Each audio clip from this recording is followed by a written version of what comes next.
setiap umatku dimaafkan kecuali al-muhajir, yakni orang yang berbangga dengan kemaksiatan dan tidak segera bertaubat.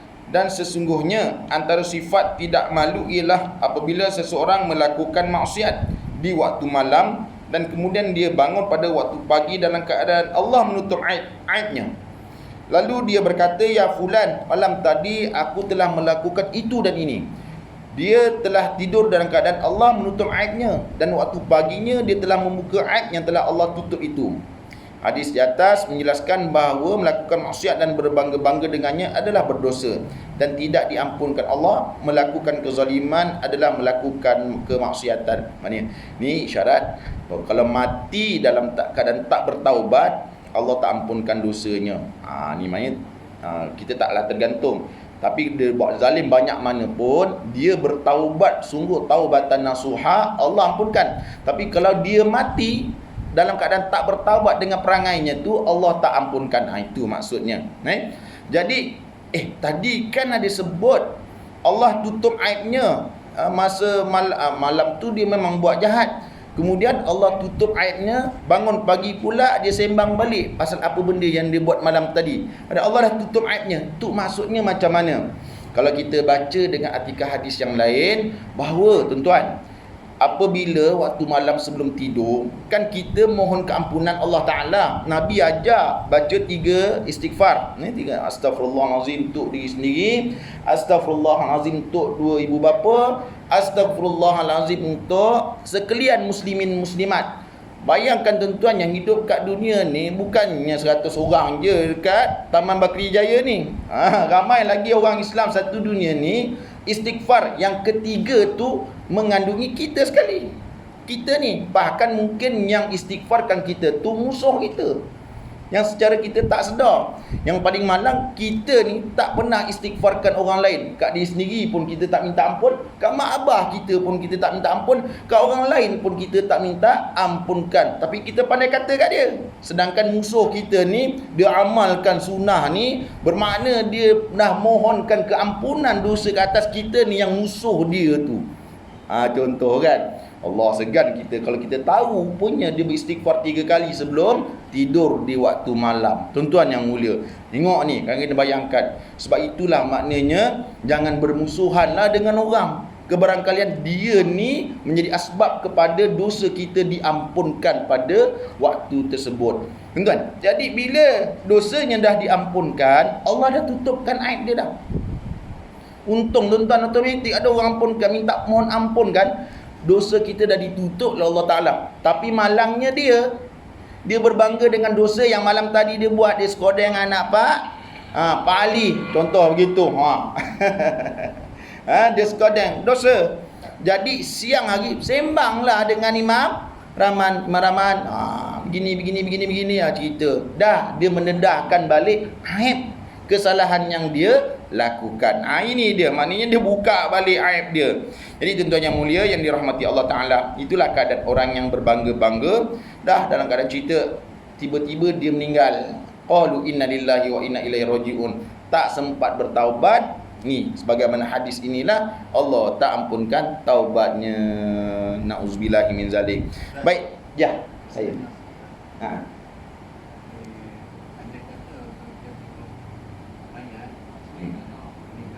Mayat meninggal, air mata meleleh. Okey, kalau kita nak tafsirkan air mata meleleh ni eloklah. Air mata meleleh ke mulut berbuih tu eloklah. Itu dia.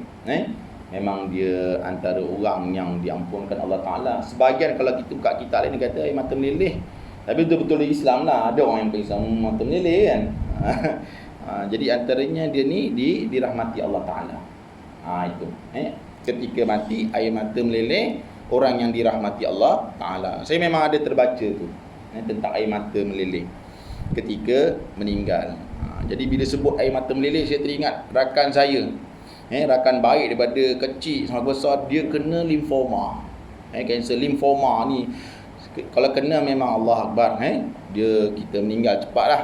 Musuh nombor 1 lah, kematian nombor 1 dekat dunia, bukan Malaysia je. Jadi dia boleh bertahan sehingga kan matanya pun boleh terkeluar. Kalau terbersin, tahapnya terkeluar. Tapi dia diuji lah, lebih 4 tahun lah diuji. Sepanjang dia diuji demikian, itulah dia sentiasa mendekatkan diri dengan Allah Ta'ala. Tu dia memang baik pun orangnya. Dan bila dapat penyakit tu begitu. Hingga kan tangan, tulang pun tertanggal. Dia nak ambil anak dia yang tiba-tiba meluru berlari kat tengah jalan, tulangnya pun boleh tanggal. Itu limfomanya penangan kan. Jadi ditakdirkan Allah, ajalnya sampai meninggal. Meninggal. Saya tak pernah menangis orang meninggal. Bahkan abah sendiri pun saya tak menangis meninggal. Hati menangis lah. Tak boleh nangis sebab apa? Abah meninggal, buat kena tenteramkan pakcik-makcik ni yang sedang menangis ni. Mula nak nangis, dia tak jadi. Tabah, tenangkan diri Pak Usu, tenangkan diri Pak Lang, gini ni. Saya pun on the way ni. Saya tak nangis, tak jadi nangis. Saya kena kuat. Kalau tak kuat, pakcik-makcik saya tombang. Contoh begitulah. Jadi kawan saya ni meninggal, saya tak pernah, yang orang meninggal saya tak pernah nangis. Ini saya menangis. Saya menangis, ya Allah, menangis, ya Allah. Angkat masa nak dimandikan, sebelum mandikan tengok air mata dia meleleh. Allah. Nak diangkat, boleh seorang je angkat. Ringannya, dia besar macam saya ni, besar. Tinggi macam saya, tinggi dia lagi. Tapi nak angkat dia, Masya Allah, ringan, boleh seorang angkat. Tapi kita tak nak menunjuk lah kan. 2-3 orang juga angkat, sebab kita takut ada tulang lain yang patah nanti, ya. Dia kan kereputan akhirnya tu. Jadi air mata dia meleleh.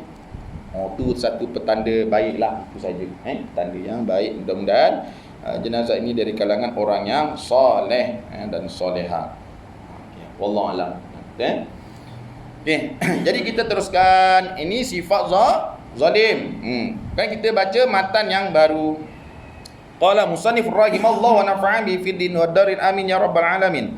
Fa'alaika fi bayadi naharika an la tashtagila illa bima yanfa'uka fi ma'adika aw ma'ashika alladhi la tastaghni 'anil isti'anah bi 'ala ma'adik. Maka di sepanjang hari janganlah engkau melakukan perkara yang tidak memberi manfaat pada kehidupan yang dijanjikan kepada engkau, yakni akhirat. Kita ni semua dijanjikan hari akhirat. Maknanya mati tu pasti menuju ke alam akhirat, tuan-tuan. Atau kehidupan engkau yang tidak dapat lari daripada bantuan kehidupan di dunia ini untuk mencari pahala ke akhirat. Maknanya kita ni memang confirm akan menuju ke alam akhirat. Tapi apakah bekalan kita untuk menuju hari akhirat? So, satu hari jangan tertinggal buat apa bekalan untuk menuju ke akhirat. Paling kurang semayang, confirm memang semayang kewajipan. Dan yang lain-lain, amalan-amalan sunnah an-nawafil yang lain, selain pada sembahyang sunat, perkara-perkara sunnah yang lain, hubungan kita dengan ahli keluarga, hubungan dengan jiran tangga, dan apa benda perkara yang baik-baik kita lakukan sebagai penyumbang, penguat, peneguh kita adalah ahli syurga. Ke alam akhirat confirm. Cuma kita nak duduk mana? Imma syurga ataupun neraka. Tu dia. Jadi jangan tak ada buat apa-apa dalam satu hari. Apa-apa tu mana buat yang terbaik lah. Buat yang terbaik, amalan zikir, baca Quran dan yang lain-lain lah. Fa in ajista 'anil qiyam bihaqqi dinika ma'a makhalitatin nas wa kunta la taslam fal 'uzla aula wa 'alaika biha fa fiha an-najata was salamah. Maka jika engkau tak upaya nak melaksanakan kewajipan terhadap agama engkau ketika berada di dalam kelompok manusia dan keadaan ini engkau tidak akan selamat, maka beruzlahlah, itu adalah paling utama bagi engkau. Maka disitulah letaknya keselamatan engkau. Ni tuan-tuan yang mulia.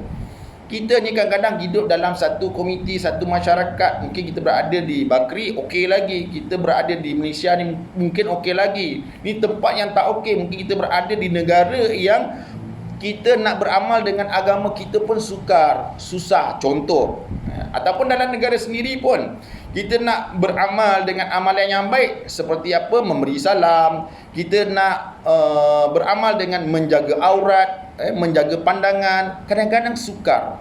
Jadi kalau kesukaran macam tu, nak buat macam mana? Sebab bila nak buat baik, ada je sesuatu perkara yang menggalakkan berbuat maksiat berlaku. Contoh, jadi ketika inilah Imam Al-Ghazali mencadangkan kita beruzlah. Ni istilah uzlah, tuan-tuan. Jadi uzlah ini sama ada nama uzlah ke ataupun khalwat ke ataupun namanya riyadah. Uzlah ni maknanya mengasingkan diri daripada apa tuan-tuan? Keramaian lah, mengasingkan diri daripada orang ramai. Kemudian khalwat ni ataupun infiradi maknanya menyendiri, khalwat. Kalau kena tangkap khalwat tu lain.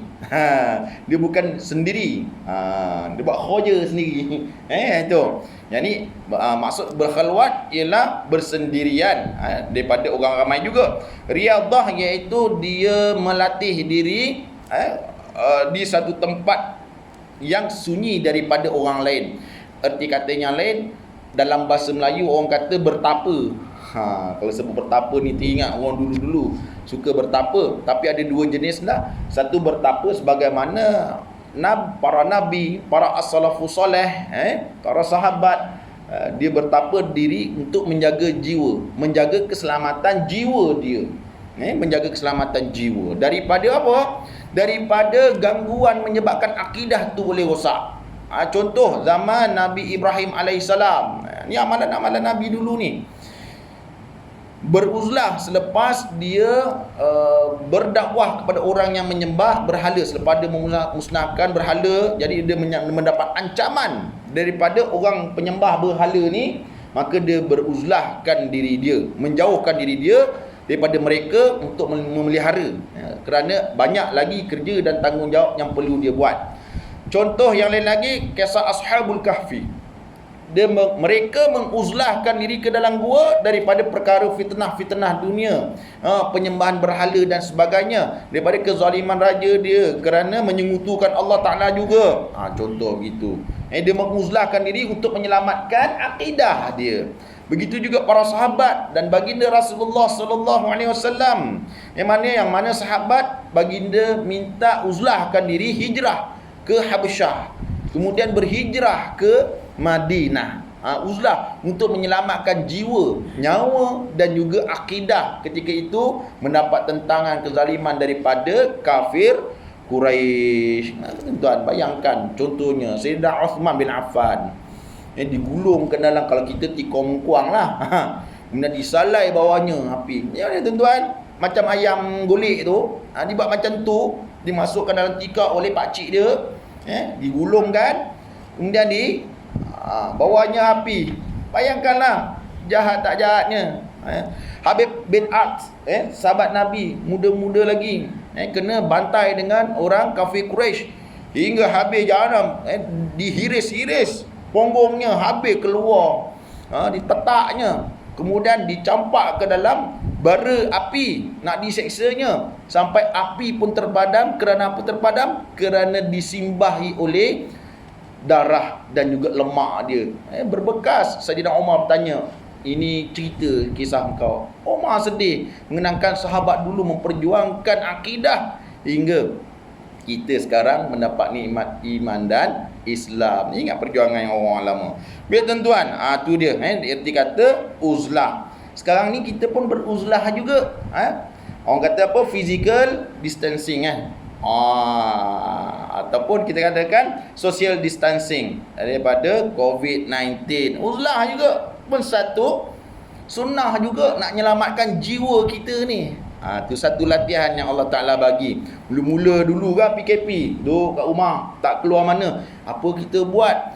Bagi orang Islam, Alhamdulillah, dianugerahkan Al-Quran ada. Kita boleh baca, kita hadis kat rumah, kita boleh baca sama-sama dengan anak isteri kita. Duduk wirid zikir yang dibekalkan untuk kita beramal. Adalah aktivitinya. Di samping aktiviti memasak, menjahit dan segala bagailah, yang tak reti jadi reti semua. Contoh begitu. Jadi uzlah itu boleh menyebabkan kita pandai perkara yang lain, menambahkan amal ibadah yang lain. Tapi kalau uzlah duduk diam sampai ada yang stres, itu kena bawa jumpa kaunselor lah untuk dikaunselingkan. Sebab dia mungkin tak ada aktiviti yang perlu dibuat, dia asyik memikirkan penyakit, tapi tak mikirkan Allah. Tu dia tuan-tuan yang mulia. Baik, ni tentang uzlat. Kalau tak buat apa-apa, jangan buat jahat, jangan buat zalim, tapi uzlahkanlah diri, muhasabah diri apa nak buat. Okay, tuan-tuan yang mulia yang dirahmati Allah Subhanahu wa taala. Saya skipkan ni. Ini keterangan daripada penyelidikan dan sebagainya. Okey, hadis Nabi sallallahu alaihi wasallam, ya Rasulullah ayyun nasi afdal, faqala Rasulullah sallallahu alaihi wasallam mu'min yujahidu fi sabilillah bi nafsihi wa mali, qalu thumma man, qala mu'min fi sya'bin minasy-sya'ab yattaqillaha wa yad'un nas minasyarri. Wahai Rasulullah, peringatan ni, siapakah manusia yang paling utama? Jawab baginda, orang mukmin yang berjuang dengan diri dan hatinya untuk menegakkan agama Allah Subhanahu wa taala.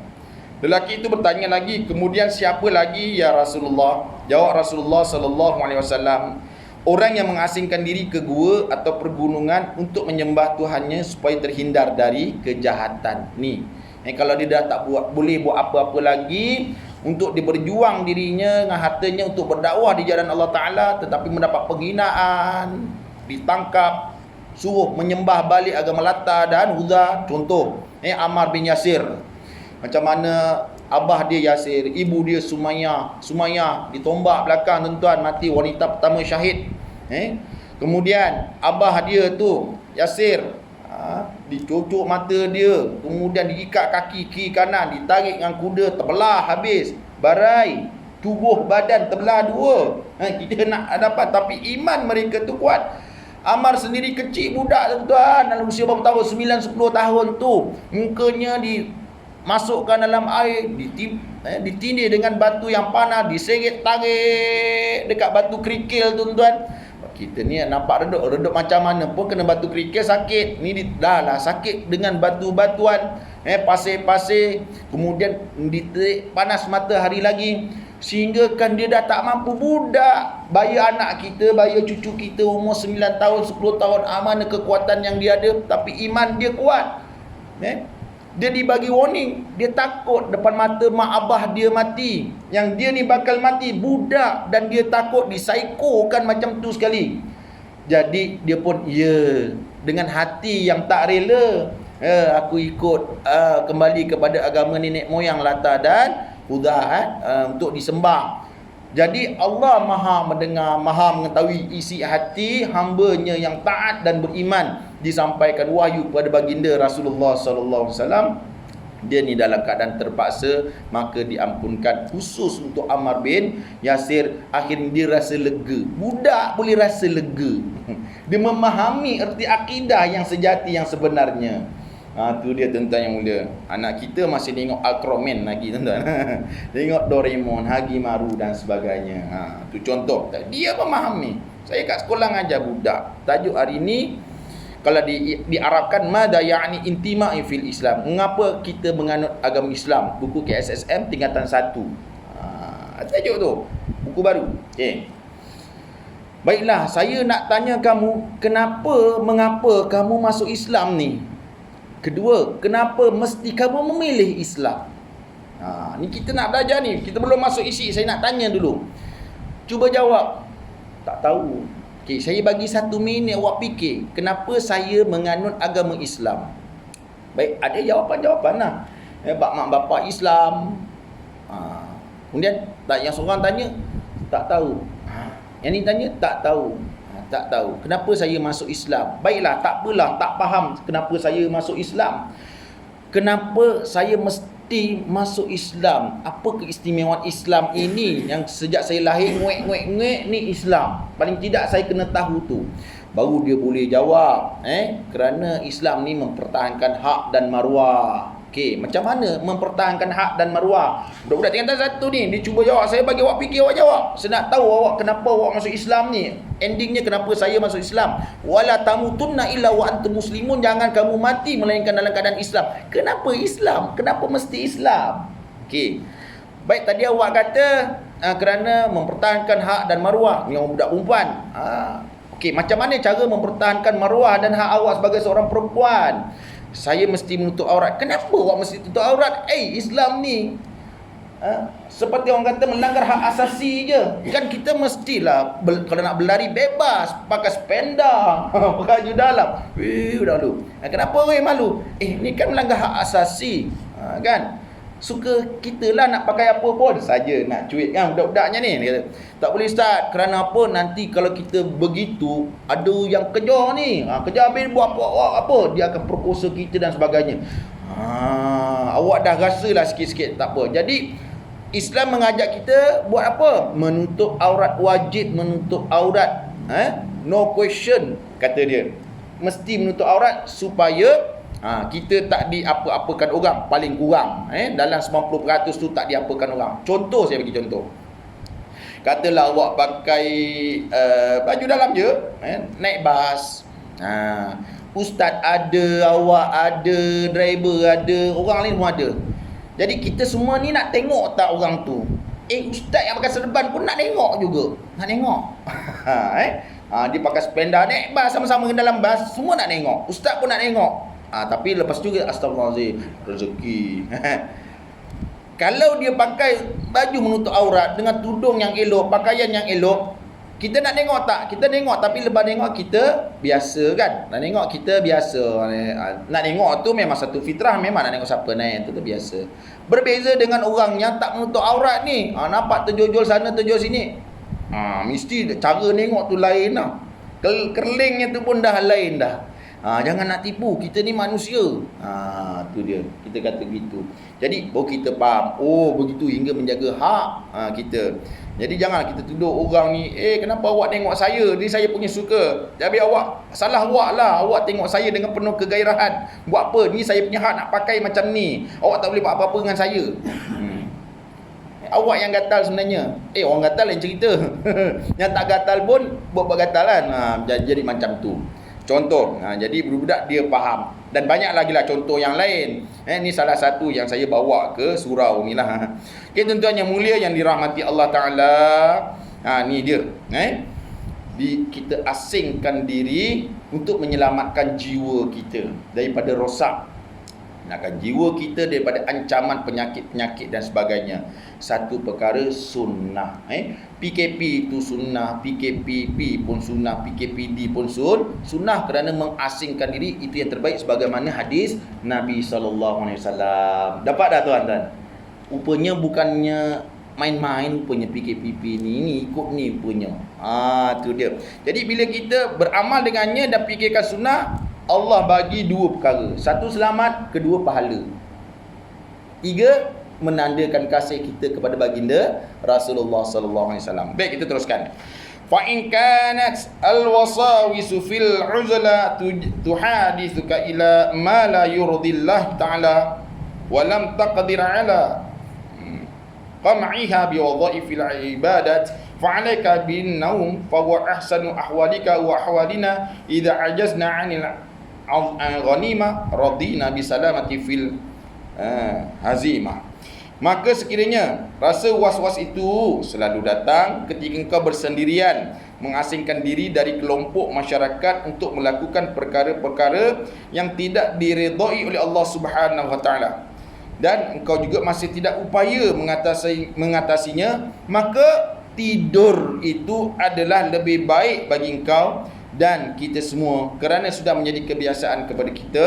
Sekiranya kita tidak berupaya mendapatkan keuntungan, maka kita akan membiarkan diri kita redha dengan lari untuk mencari keselamatan. Maknanya pilihan kedua, tak boleh buat apa. Kalau tak uzlah tu masih mikir banyak sampai stres. Tidurlah, tidur. Tenteramkan diri, tidur. Itu je. Pesanannya tidur. Terus lagi. Fa ahissa bihali man salamatun dinihi fi ta'tili khiyanat hayati idzin nauma akhul mauti wa huwa ta'tilul hayati wa tahaqqu bil jamadat. Maka alangkah hinanya orang yang dapat menyelamatkan agamanya dengan membiarkan dirinya. Alangkah hinanya orang yang dapat menyelamatkan agamanya dengan membiarkan dirinya. Kerana tidur adalah saudara mati, yang bermakna pengangguran hidup dan mencontohi kelakuan benda-benda yang tidak bergerak. Itu cara dia nak selamatkan agama dia, dengan cara tidur, tak buat apa-apa. Orang kata play safe. Macam tu, tak buat apa-apa. Jadi sebagai tambahan, nak cerita tentang tidur sikit. Tidur dan mati ni sebagaimana firman Allah Ta'ala dalam surah Al-Zumar ayat 42. Maksudnya, Allah yang menguasai segala-galanya, Ia mengambil dan memisahkan satu-satu jiwa dari badannya, jiwa orang yang sampai ajalnya semasa matinya, dan jiwa orang yang tidak mati dalam masa tidurnya. Dalam masa tidur tu boleh mati, boleh hidup balik. Ni tuan-tuan.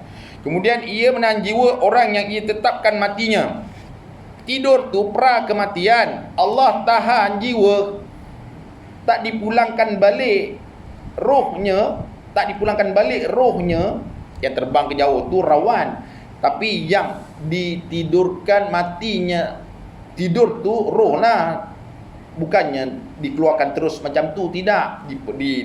Ibarat kata dipegang, dijaga oleh Allah Ta'ala. Kalau Allah tak kembalikan, mati dia.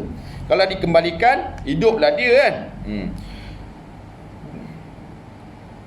Kemudian ia menahan jiwa orang yang ia tetapkan matinya dan melepaskan balik jiwa yang lain ke badannya sehingga sampai ajalnya yang ditentukan. Sesungguhnya yang demikian itu mengandungi tanda-tanda yang membuktikan kekuasaan Allah bagi kaum yang berfikir, yang untuk memahaminya. Jadi itulah, sebelum tidur tu kenalah istighfar, bertaubat. Takut nanti tidur-tidur tak bangun balik. Memang dari satu sudut manfaat yang lain, mungkin dah tak rasa sakitnya mati, mungkin. Tapi dari sudut keampunan dosa yang kita tak ready lagi nak mohon ampun, tertidur, terlajak, Allah, tadi dah buat zalim dah, mati rupanya. Ya Allah, aku nak minta ampun dah tak boleh, nak mohon keampunan dah tak boleh, nak minta maaf orang tak boleh, lagi melibatkan harta. Bila melibatkan harta ni tuan-tuan, salah satu hadis baginda Rasulullah sallallahu alaihi wasallam, tak akan berganjak kaki ni di padang mahsyar. Tak akan berganjak kaki untuk melangkah seterusnya bila disoal, antaranya bab harta. Yang ketiga tu bab harta. Salah jawab, no repeat question, tak ada, terus dihumbankan masuk ke dalam neraka bila melibatkan harta. Mana dia dapat peroleh, mana dibelanjakan harta tersebut. Tu cek satu-satu tuan-tuan. Tak lepas. Tak ada question lagi, tak ada lagi dah. Masuklah dalam neraka bila melibatkan harta orang, hak orang lain. Tu jaga. Jadi ayat di atas menggambarkan persamaan antara hidup dan mati. Tidur juga merupakan salah satu alternatif menghindarkan diri dan berbuat maksiat. Imam Al-Ghazali menyifatkan orang yang memilih langkah ini sebagai rugi dan hina. Dan menyorot pandangan Imam Al-Ghazali, membawa maksud bahawa cara seperti ini adalah mengurangkan sifat mujahadah dalam diri seorang. Tak ada sifat perjuangan, dia tak ada. Untuk melawan hawa nafsu, untuk melawan penyakit, untuk melawan macam mana cara dia nak buat, apa dia perbuatan baik yang dia boleh sharekan kepada orang lain, tak ada. Dia memencetkan diri, dia buat bodoh je, play safe orang kata. Itu cara yang rugi dan yang sangat hina. Walaupun dia dapat menyelamatkan diri daripada dia berbuat zalim kepada orang lain. Wallahu a'lam bisawab. Sekadar ni tuan-tuan, kita tamatlah sesi